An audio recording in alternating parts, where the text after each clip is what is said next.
नमस्कार, आप देख रहे हैं हर्पल न्यूज और मैं हूं आपके साथ माधुरी तिवारी। खबरों की शुरुआत करेंगे, लेकिन उससे पहले नजर डालेंगे आज की हेडलाइंस पर। देश के प्रधानमंत्री मोदी बुधवार दोपहर करेंगे समीक्षा बैठक। 40 जिलों के जिलाधिकारी से करेंगे बात। पीएम मोदी ने मंगलवार को शुरू की initiative for the resilient island status योजना की शुरुआत के मौके पर ऑस्ट्रेलियाई प्रधानमंत्री स्कॉट मॉरिसन और संयुक्त राष्ट्र महासचिव एंटोनियो गुतेरेस भी थे मौजूद। पंजाब के पूर्व मुख्यमंत्री कैप्टन अमरिंदर सिंह ने मंगलवार को दिया इस्तीफा। नई पार्टी का भी किया ऐलान। बनारस में कार्तिक पूर्णिमा को देव दीपावली के दिन काशी के घाटों पर जलाए जाएंगे 7 लाख दिए। राजघाट पर होगा 3 दिवसीय गंगा महोत्सव। देश की राजधानी दिल्ली में लगातार हो रही है हवा की हालत खराब। राजधानी का सबसे प्रदूषित इलाका रहा बवाना। 345 रहा एयर क्वालिटी इंडेक्स। प्रधानमंत्री नरेंद्र मोदी बुधवार दोपहर एक समीक्षा बैठक करेंगे। बैठक में पीएम मोदी उन 40 जिलों के जिलाधिकारियों से बात करेंगे जहां कोरोना टीकाकरण का कवरेज कम हुआ है। प्रधानमंत्री कार्यालय में बताया कि पीएम मोदी बुधवार को झारखंड, मणिपुर, नागालैंड, अरुणाचल प्रदेश, महाराष्ट्र, मेघालय और अन्य राज्यों में कम टीकाकरण कवरेज वाले जिलों के जिलाधिकारियों से बातचीत करेंगे। बैठक में इन राज्यों के सीएम भी मौजूद रहेंगे। प्रधानमंत्री नरेंद्र मोदी ने मंगलवार को छोटे द्वीपीय देशों में आधारभूत ढांचे के विकास के लिए initiative for the resilient island status योजना शुरू की है। ग्लासगो सम्मेलन के दूसरे दिन इसकी शुरुआत के मौके पर पीएम ने कहा कि यह एक नई उम्मीद, एक नया विश्वास और सबसे कमजोर देशों के लिए कुछ करने का संतोष देता है। ग्लासगो जलवायु शिखर सम्मेलन में प्रधानमंत्री मोदी के साथ ब्रिटिश पीएम बोरिस जॉनसन भी शामिल हुए हैं। इस नई योजना की शुरुआत के मौके पर ऑस्ट्रेलियाई प्रधानमंत्री स्कॉट मॉरिसन और संयुक्त राष्ट्र महासचिव एंटोनियो गुतेरेस भी मौजूद रहे थे। प्रधानमंत्री मोदी ने सम्मेलन को संबोधित करते हुए कहा कि पिछले कुछ दशकों में साबित कर दिया है कि जलवायु परिवर्तन के प्रकोप से कोई भी अछूता नहीं है, चाहे वह विकसित देश हो या प्राकृतिक संसाधनों से भरपूर देश हो। यह सभी के लिए एक बड़ा खतरा है। छोटे विकासशील द्वीप देश या SIDS को जलवायु परिवर्तन के सबसे बड़े खतरे का सामना करना पड़ रहा है। भारतीय अंतरिक्ष एजेंसी इसरो अपने उपग्रह के माध्यम से उनके लिए एक विशेष डेटा विंडो बनाएगी ताकि उन्हें चक्रवातों, कोरल रीफ निगरानी, तटीय निगरानी आदि के बारे में समय पर जानकारी मिल सके। IRIS में भारत और ब्रिटेन साझेदारी है। फ्रेंड्स, क्लाइमेट चेंज पर इस वैश्विक मंथन के बीच मैं भारत की ओर से इस चुनौती से निपटने के लिए 5 अमृत तत्व रखना चाहता हूं। पंचामृत की सौगात देना चाहता हूं। पहला, भारत 2030 तक अपनी नॉन फोसिल एनर्जी कैपेसिटी को 500 गीगावाट तक पहुंचाएगा। दूसरा, भारत 2030 तक अपनी 50% एनर्जी रिक्वायरमेंट्स रिन्यूएबल एनर्जी से पूरी करेगा। तीसरा, भारत अब से लेकर 2030 तक के कुल प्रोजेक्टेड कार्बन एमिशन में 1 बिलियन टन की कमी करेगा। चौथा, 2030 तक भारत अपनी अर्थव्यवस्था की कार्बन इंटेंसिटी को 45% से भी कम करेगा। और पांचवा, वर्ष 2070 तक भारत नेट जीरो का लक्ष्य हासिल करेगा। ये पंचामृत क्लाइमेट एक्शन में भारत का एक अभूतपूर्व योगदान होंगे। पंजाब के पूर्व मुख्यमंत्री कैप्टन अमरिंदर सिंह ने मंगलवार को सोनिया गांधी को पत्र लिखकर कांग्रेस से इस्तीफा दे दिया है। इसी के साथ उन्होंने पंजाब लोक कांग्रेस पार्टी की घोषणा की। हालांकि अभी चुनाव आयोग से अनुमोदन मिलना बाकी है। कैप्टन अमरिंदर सिंह ने ट्वीट किया है कि मैंने अपना इस्तीफा सोनिया गांधी को भेज दिया है। पंजाब लोक कांग्रेस नई पार्टी का नाम होगा। हालांकि अभी पंजीकरण बाकी है। पार्टी का चुनाव चिन्ह बाद में मिलेगा। सोनिया गांधी को भेजे 7 पन्नों के पत्र में कैप्टन ने नवजोत सिंह सिद्धू पर जमकर निशाना साधा है। उन्होंने लिखा है कि मेरे लगातार चिताने के बावजूद और पंजाब के सभी सांसदों की सर्वसम्मति से बनी सलाह के बाद आपने पाकिस्तान प्रेमी एक अनुचर को नियुक्त करने का फैसला लिया, जिसने सार्वजनिक तौर पर पाकिस्तान के सेना प्रमुख जनरल बाजवा और इमरान खान को गले लगाया है। साथ ही कैप्टन ने कहा कि सिद्धू को राहुल और प्रियंका गांधी का संरक्षण प्राप्त था, जबकि आपने आंखें मूंद ली थी।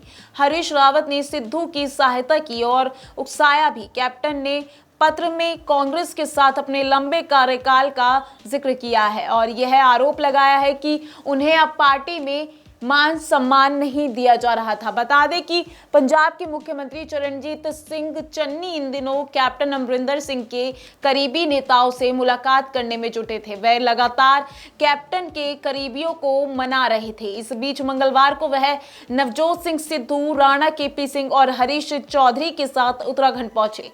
यहां उन्होंने केदारनाथ धाम में पूजा अर्चना की। इस बीच कैप्टन अमरिंदर सिंह ने कांग्रेस से इस्तीफा देकर पंजाब का सियासी माहौल गरमा दिया। दिवाली के 15 दिन बाद कार्तिक पूर्णिमा पर देवाधिदेव महादेव की काशी की जगमगाहट दुनिया को चकाचौंध कर देगी। कार्तिक पूर्णिमा को देव दीपावली के दिन काशी के घाटों पर 7 लाख दिए जलाए जाएंगे। मंडलायुक्त दीपक अग्रवाल ने कहा कि महोत्सव और देव दीपावली की तैयारियों के संबंध में मंगलवार को मंडलीय सभागार में अधिकारियों के साथ बैठक की। मंडलायुक्त ने बताया कि राजघाट पर 3 दिवसीय गंगा महोत्सव का आयोजन होगा और 19 को देव दीपावली पर काशी के 84 घाट 7 लाख दियों से जगमगा दिए जाएंगे। देव दीपावली के दिन प्रातः कार्तिक पूर्णिमा स्नान के अवसर पर गंगा नदी में सुरक्षा के बंदोबस्त किए जाएंगे। निर्देशित किया कि नगर निगम के अधिकारी यह सुनिश्चित कराएं कि देव दीपावली के दौरान नावों पर क्षमता से अधिक सवारी न बिठाए। इसके लिए नाविक संघों के साथ अगर आयुक्त बैठक करेंगे। इस दौरान जल पुलिस एवं एनडीआरएफ के अधिकारी नावों से पेट्रोलिंग करेंगे। गंगा महोत्सव और देव दीपावली के दौरान घाटों पर सुरक्षा की समुचित व्यवस्था सुनिश्चित कराने का निर्देश पुलिस अधिकारियों को दिया जाएगा। दिल्ली एनसीआर की हवा 3 दिन से लगातार बिगड़ रही है। 24 घंटे में एनसीआर के अधिकांश शहरों के साथ साथ दिल्ली की हवा बहुत खराब श्रेणी में दर्ज की गई है। राजधानी का सबसे प्रदूषित इलाका बवाना 345 औसत वायु गुणवत्ता सूचकांक के साथ रहा। इसके बाद नरेला सबसे प्रदूषित इलाका दर्ज किया गया। पृथ्वी विज्ञान मंत्रालय की वायु मानक संस्था सफर इंडिया का अनुमान है दिवाली की रात तक वायु गुणवत्ता का स्तर गंभीर श्रेणी में पहुंच सकता है। सफर के मुताबिक बीते 24 घंटे में पड़ोसी राज्य में पराली जलाने के 1795 मामले दर्ज किए गए हैं। इससे उत्पन्न होने वाले PM 2.5 तत्व की प्रदूषण में 6% हिस्सेदारी दर्ज की गई है। इस समय हवा की दिशा दक्षिण, पश्चिम और पूर्व दिशा की ओर है। इस वजह से अधिक पराली जलाने के बाद भी दिल्ली में धुआं कम पहुंच रहा है। सफर का अनुमान है कि दिवाली की रात से पराली का धुआं बढ़ना शुरू हो गया था। 6 नवंबर तक इसका प्रभाव देखने को मिलेगा। इन दिनों 2 दिनों के अंदर पराली के धुएं की हिस्सेदारी 20 से 30% तक दर्ज की जा सकती है। इससे हवा में PM 2.5 और PM 10 के स्तर में भी इजाफा होगा और यह बहुत खराब से लेकर गंभीर श्रेणी तक दर्ज हो सकता है। मंगलवार को हवा में PM 10 का स्तर 252 और PM 2.5 का स्तर 131 माइक्रोग्राम प्रति घन मीटर रहा। केंद्रीय प्रदूषण नियंत्रण बोर्ड के मुताबिक मंगलवार को दिल्ली का औसत वायु गुणवत्ता सूचकांक 24 अंकों की बढ़ोतरी के साथ 303 रहा, जो कि एक दिन पहले 281 रहा था। इसके अलावा फरीदाबाद का AQI 306, गाजियाबाद का 334, ग्रेटर नोएडा का 276, गुरुग्राम का 287 और नोएडा का 303 AQI रहा। कोरोना महामारी और डेंगू संक्रमण के बीच दिल्ली वालों के लिए अब एक और नई मुसीबत खड़ी हो सकती है। राजधानी में स्वाइन फ्लू के मामले भी बढ़ने लगे हैं। स्थिति यह है कि 60 दिन में 44 गुना मरीज बढ़े हैं, जिसे लेकर सरकार भी अलर्ट हुई है, क्योंकि इन सभी बीमारियों की शुरुआती लक्षण भी लगभग एक जैसे हैं। ऐसे में मरीजों की समय रहते जांच नहीं होने के कारण अस्पतालों में गंभीर मामले भी बढ़ने लगे हैं। केंद्रीय स्वास्थ्य मंत्रालय के अधीन इंटीग्रेटेड डिसीज सर्विलांस प्रोग्राम ने 30 सितंबर तक की स्थिति को लेकर रिपोर्ट जारी की है। इसके अनुसार जुलाई माह तक दिल्ली में 2 ही स्वाइन फ्लू के मामले थे, लेकिन अब इनकी संख्या बढ़कर 88 हो चुकी है। इस दौरान किसी भी मरीज की मौत नहीं हुई है। दिल्ली एम्स के डॉक्टर नवल विक्रम का कहना है कि कोरोना वायरस, स्वाइन फ्लू और गंभीर श्वसन रोग इत्यादि के लक्षण लगभग एक जैसे हैं। ऐसे में यह पता करना मुश्किल है कि यह मरीज किस संक्रमण से ग्रस्त है।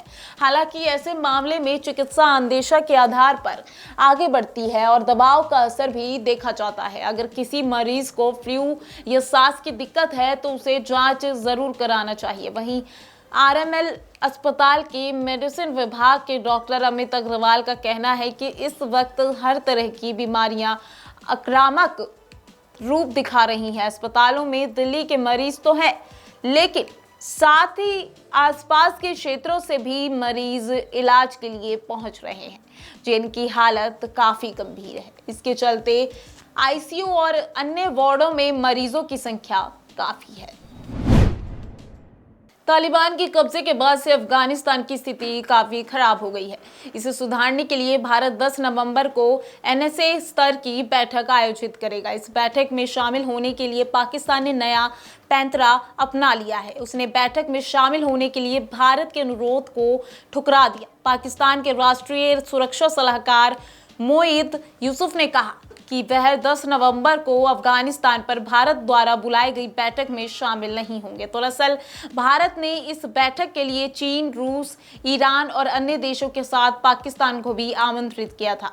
यूसुफ ने कहा, एक बिगाड़ने वाला शांति दूत की भूमिका नहीं निभा सकता, इसलिए बैठक में नहीं जाएंगे। वहीं इससे पहले पाकिस्तान के विदेश कार्यालय ने भारत के निमंत्रण को स्वीकार किया था, लेकिन यह भी कहा कि उचित समय पर निर्णय लिया जाएगा। विदेश मंत्री शाह महमूद कुरैशी ने पहले कहा था कि पाकिस्तान का निर्णय 2 परमाणु सशस्त्र पड़ोसियों के बीच संबंधों की वर्तमान स्थिति को ध्यान में रखते हुए होगा। बता दें कि 2016 में पठानकोट एयरफोर्स बेस पर हुए आतंकी हमले के बाद भारत और पाकिस्तान के बीच संबंधों में दरार आ गई थी। उरी में भारतीय सेना के शिविर पर हमला और इसके बाद हुए हमलों ने दोनों देशों के रिश्ते को और खराब कर दिया। मालूम हो कि साल 2019 में पुलवामा आतंकी हमले में सीआरपीएफ के 40 जवान शहीद हो गए थे। इसके जवाब में भारत के युद्ध विमानों ने 26 फरवरी 2019 को पाकिस्तान के अंदर जैश-ए-मोहम्मद के आतंकी प्रशिक्षण शिविर पर हमला किया था। इसके बाद से दोनों देशों के रिश्ते और खराब हुए थे। महाराष्ट्र के पूर्व गृह मंत्री अनिल देशमुख की मुश्किलें बढ़ती जा रही हैं। 100 करोड़ की वसूली मामले में प्रवर्तन निदेशालय ने अनिल देशमुख को बीती देर रात गिरफ्तार कर लिया। मंगलवार को विशेष पीएमएलए कोर्ट ने देशमुख को 6 नवंबर तक ईडी की हिरासत में भेज दिया है। वह कई दिनों से लापता रहने के बाद सोमवार सुबह अचानक प्रवर्तन निदेशालय ऑफिस पहुंचे थे। बता दें कि अनिल देशमुख को ईडी ने 5 बार पूछताछ के लिए सम्मन जारी किया था, लेकिन वह बीमारी और लंबी उम्र का बहाना बनाकर गायब थे। हर बार उनके वकील इंद्रपाल सिंह दफ्तर पहुंचते थे। उनकी दलील थी कि देशमुख 75 साल के हैं और महाराष्ट्र में कोरोना के बढ़ते मामलों की वजह से वे पेश नहीं हो सकते। 1 नवंबर को ईडी दफ्तर पहुंचे देशमुख से 13 घंटे की पूछताछ के बाद ईडी ने उन्हें गिरफ्तार कर लिया। वहीं इस बारे में जानकारी देते हुए ईडी ने बताया कि देशमुख की तरफ से कोई भी सवाल का संतोषजनक जवाब नहीं दिया जा रहा था। ऐसे में उन्हें गिरफ्तार कर लिया गया है। मंगलवार को कस्टडी के लिए उन्हें कोर्ट में पेश किया जाएगा। अनिल देशमुख का विवादों से पुराना नाता रहा। वह भ्रष्टाचार के अलावा आय से अधिक संपत्ति रखने और गृह मंत्री रहते अपने पद का दुरुपयोग करने के मामलों में भी आरोपी हैं।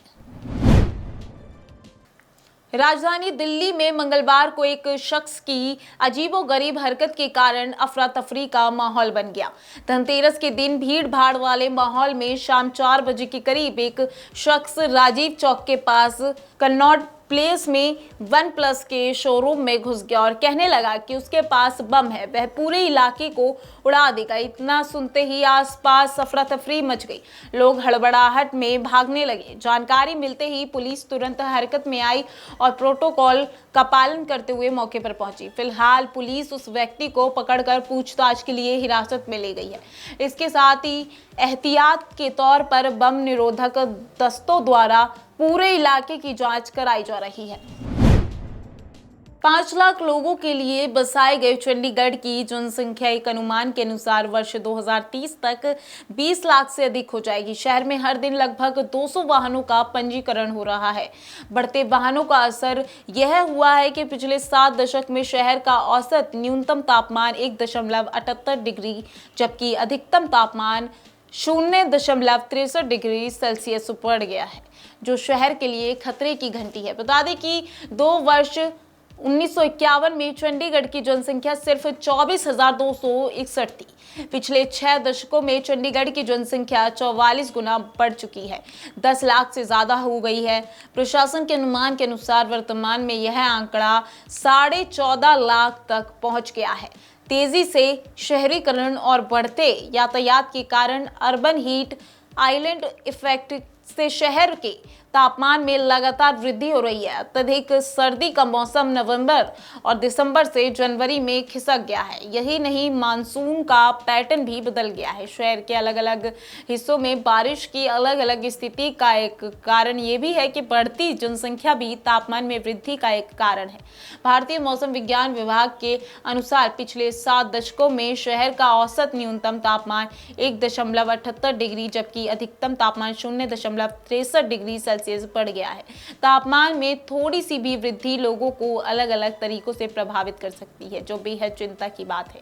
जनसंख्या और वाहनों की संख्या में वृद्धि के अलावा दशकों से ग्रीन हाउस गैसों के उत्सर्जन में वृद्धि हुई है। चंडीगढ़ मूल रूप से 5 लाख वाहनों के लिए डिजाइन किया गया था, लेकिन 1 जनवरी 2000 से 21 तक अक्टूबर 2021 के बीच 6.5 लाख के ज्यादा नए वाहन सड़कों पर उतरे हैं। चंडीगढ़ जैसे छोटे शहर के लिए ये संख्या बहुत ज्यादा है। आलम यह है कि शहर में प्रति परिवार वाहनों की संख्या 2 है। वहीं पेट्रोल और डीजल वाहनों की संख्या में वृद्धि से वायु गुणवत्ता में कमी आई है और वायु तापमान में वृद्धि हुई है, जो लोगों के स्वास्थ्य को प्रभावित कर रही है। बढ़ती जनसंख्या से शहर के बुनियादी ढांचे जिनमें सड़क, बिजली, पानी, स्वच्छता, शिक्षा, परिवहन और आवास पर दबाव बढ़ता ही जा रहा है।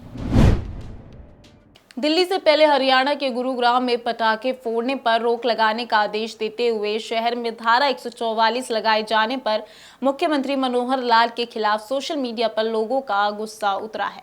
उन्होंने ट्रोल किया जा रहा है यूजर को, हैशटैग ट्रेंड कर रहा है, हैशटैग है हिंदू विरोध खट्टर।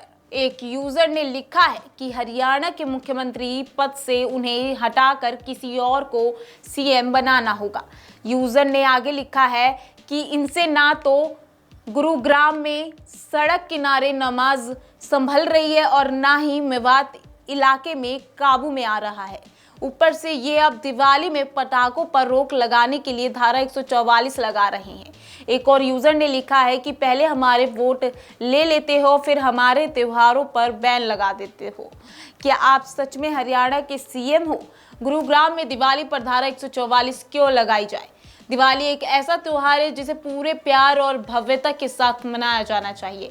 धारा 144 हटाओ। गुरुग्राम जिला प्रशासन ने जिले में दिवाली, गुरु पर्व, कार्तिक पूर्णिमा, क्रिसमस और नए साल पर आतिशबाजी करने पर पूर्ण प्रतिबंध लगा दिया है। धारा 144 के तहत गुरुग्राम जिला उपायुक्त यश गर्ग ने सोमवार को आदेश जारी कर दिया है। उन्होंने कहा है कि यह आदेश जनता की सुरक्षा और प्रदूषण के स्तर को नियंत्रित करने के लिए सुप्रीम कोर्ट के फैसले का अनुपालन करते हुए जारी किए गए हैं। फिलहाल के लिए आज की खबरों में बस इतना ही। देखते रहिए हर्पल न्यूज़। नमस्कार।